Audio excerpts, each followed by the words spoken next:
Welcome guys, and in this video I'm going to show you how to pair your Redmi Watch 2, the Chinese version which is out there, with your phone.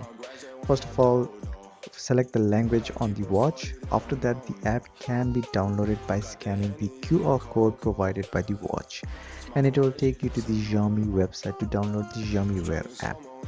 Don't download it from the Play Store as it will not show up in the pairing list, the Redmi Watch 2. Now open the app once installed and select the region China. Click on Add Device once you have logged in into the app. Then click on Redmi Watch 2 showing in the pairing list with turning on the Bluetooth settings as well. And at the same time pressing next button on the watch.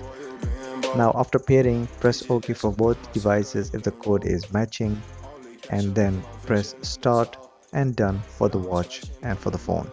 And that's it. You have set up your watch with your phone.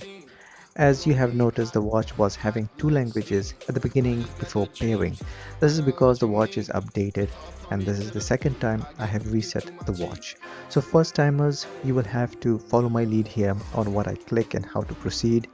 Once the watch is paired, it will automatically change to English because the app is set in English and it picked up the default language of the device. Well, hope you find the video helpful. If it did, leave a like. Link to purchase the watch in the description, and do subs to the channel. Catch you guys in the next one. Thought that I would have, and I flipped it in a double.